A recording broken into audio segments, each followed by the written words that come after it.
my favourite shoe in my rotation for 2020 is...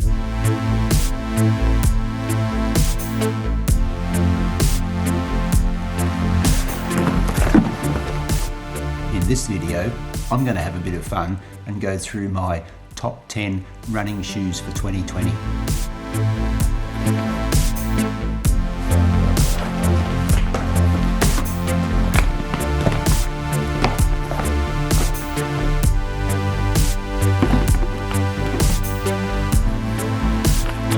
It's going to be a bit of fun, guys, because I struggled to get to 10 different running shoes in 2020. A bit of a spoiler alert, there's no carbon plated shoes in my list. Now, some of them are from a few years ago. Some of them are old models that I bought cheaply this year, and there's a couple also that are new releases in 2020.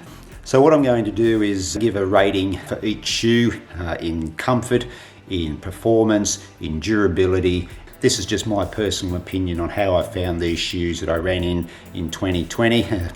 Almost December 31. I've done about 4,600 kilometers. Check out the next video, guys, when I go through all my Strava stats for 2020.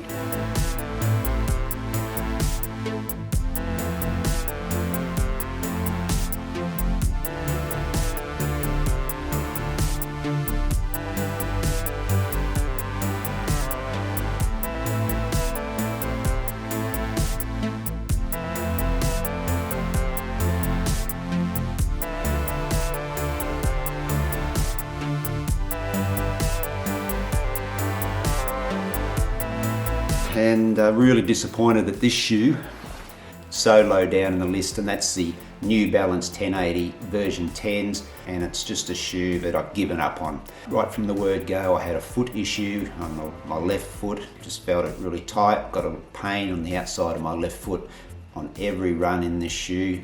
And that was just really disappointing, because when I first put this shoe on, I thought, oh, I'm going to love running in this shoe because it's comfortable, it really fits the foot well.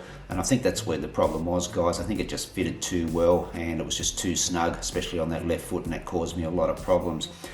Having said that, I've only done 280k in this shoe.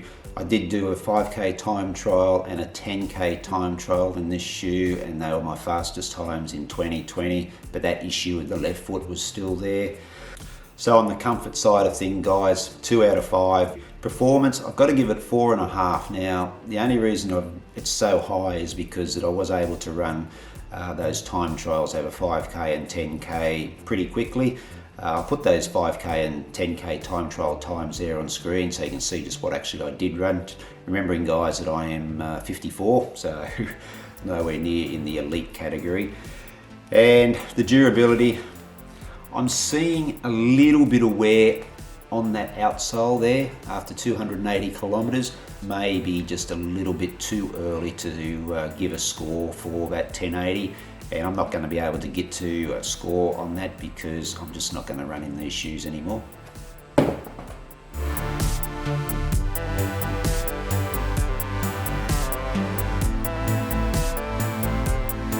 Where is shoe number 6? Oh, here it is. This is a reasonably new addition to my running rotation, and that is the Asics Evo Ride. Not a great looking shoe, I must admit. I've only done 53 kilometers in it. Have done a couple of 5k, I guess, tempo-ish type runs. Look, they go okay. Certainly don't set my world on fire. Comfort-wise, 4 out of 5. Performance-wise, probably a 3.5. It just hasn't excited me. Durability, well, 53 kilometers, you would expect that wouldn't be showing any wear and tear there. Really too early to give a rating. Now, would I buy this shoe again? Probably not.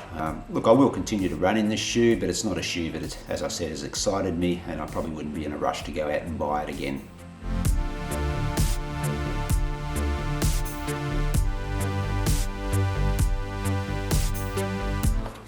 The Hoka One One, and this one is the Rincon 2. Now, I bought this shoe specifically to run the Gold Coast 50 earlier on in December. Really have been quite impressed with this shoe. I haven't done a lot of running in it, but I've done 100k in these shoes. I can't believe how light these shoes are. I'm really looking forward to doing some more running in this shoe in 2021. Now comfort wise with the Rincon 2, 4 out of 5. Performance wise, 3.5 because I haven't really tested it out to probably its full potential yet. And for durability wise, I do see just a little bit here. It's just starting to scuff up a little bit. So that's after only 100k. Now I have heard quite a lot of people, especially with the YouTube reviews, that that has been an issue with the Rincon 2. And would I buy it again? Well, if this durability issue continues, the jury may be out, but on face value now, I would buy this shoe again.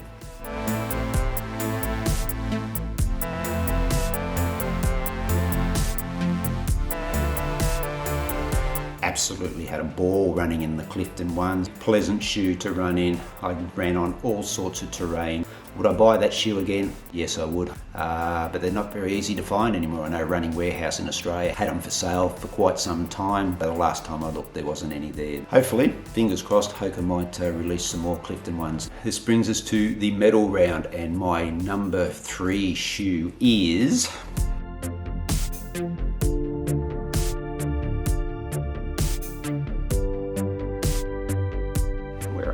Here we go, here we go. The Asics Glide Ride. I fell into the trap of following in the hype on these shoes early in 2020. There were just so many reviewers that were just raving about this shoe that I just thought, well, I've got to give it a go and see what all this noise is about. I'm really glad I did, because from day one, it was a beautiful shoe to run in, and that rocker technology in this shoe is, yeah, spot on. It really does give you that forward momentum through your gait, and I've run everything in this shoe from a 5k time trial. I'm pretty sure I did a 40-kilometer run. Now I've done 925k in this shoe, and there's still more to come, I believe. And as you can see, after 900 odd k, it's still in pretty good condition. Now comfort wise, guys, not a huge fan comfort wise. The shoe does fit well. It's true to size for me, 11.5 US. Got other shoes that I've had that feel a lot more comfortable, so 3.5 out of 5. Performance, guys, really no issues, 4.5 out of 5. And the durability side of things, just having a look there, that's just starting to show a little bit of wear and tear there on the outsole, and a little bit here. Must have been doing a bit of heel striking. Durability wise, bang on, and that's a 4.5 out of 5. Would I buy this shoe again?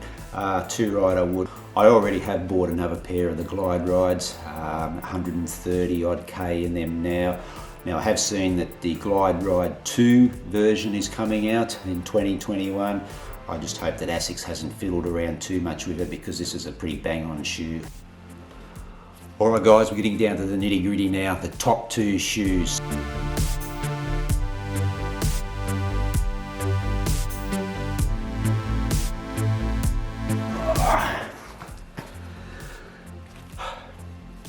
The New Balance Beacon version 3. Love this shoe. Can't believe the difference in the fit of this shoe compared to the 1080 version 10 that I showed you earlier on. This shoe, from the first day I ran in it, has just been comfortable. I can't believe how light it is. It's performed well. The only thing that I haven't done in this shoe yet is just scoot along a little bit. I'm really looking forward to the day that I can probably run a reasonably quick, maybe 5k at parkrun. I reckon this shoe might really fly. Yeah, I just couldn't believe how quickly I really fell in love with this shoe, and it's probably no surprise that it's made its way into my top 2. Now I think I've only done, what have I done in this shoe? I've done just over 150 kilometers. I've been running, actually, since parkrun has been back up and running in Queensland. This has been my go-to shoe, and I think if I grab the other shoe, here, you can see that my parkrun tag is on there, so I'm reaching for this shoe every time I go to parkrun. Now comfort wise, guys, what have we got there? What did I give this one? Yeah, look, 4.5 out of 5.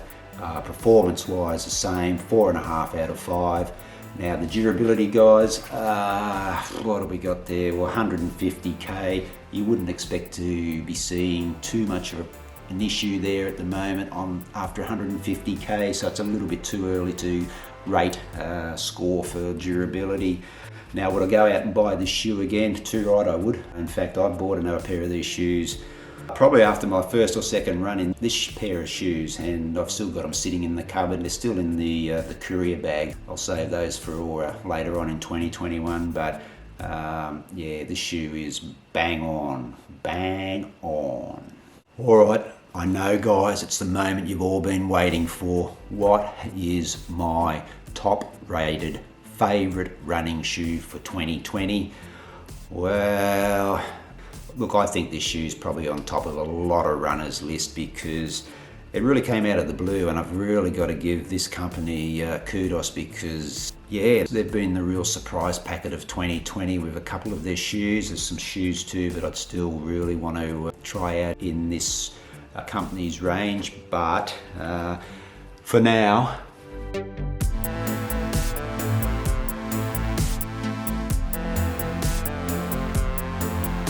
my favourite shoe in my rotation for 2020 is the Asics Nova Blast.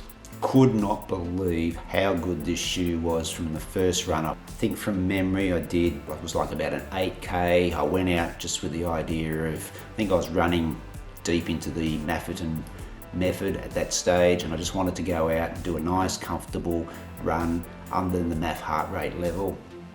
And I found myself just scooting along here in this shoe.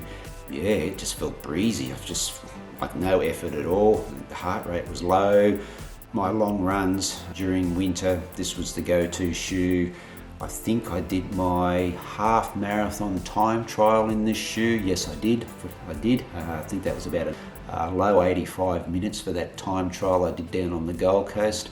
But this shoe, look, I'm still running in it. I've done, where are we? There we go, 689 kilometers in this shoe. Probably some more to come. It's still a really comfortable ride even after doing so many Ks.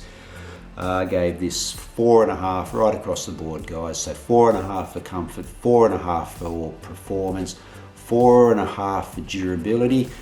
Now, I'm a little bit worried that there may not be too much more in that outside. I can probably just see there, especially on that forefoot, that there's a fair bit of wear and tear in there. There's not a lot of tread, as you could see in there. But the rest of the shoe looks still pretty good. Look, I still think there's a couple of 100K in that shoe. Now, I haven't been able to find whether they're going to do a new version of this in 2021. I did have a look on the interweb before I started filming. Couldn't find anything. Let's hope they don't, if they do, they don't fiddle around with it too much, because I think this shoe is pretty much right on the mark. So would I go out and buy it again? Absolutely. Number one shoe, fantastic. So Asics have really picked up the game in 2020, and it'll be interesting to see where they go to in 2021 with the new versions of these shoes or any other new shoes that they're bringing out.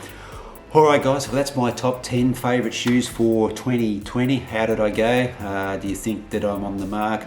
I know I didn't use any of the swooshes or the 3 stripes or the Sauconys or the Brooks or the what other carbon plated shoes are there? I'm sure there's plenty. Hoka.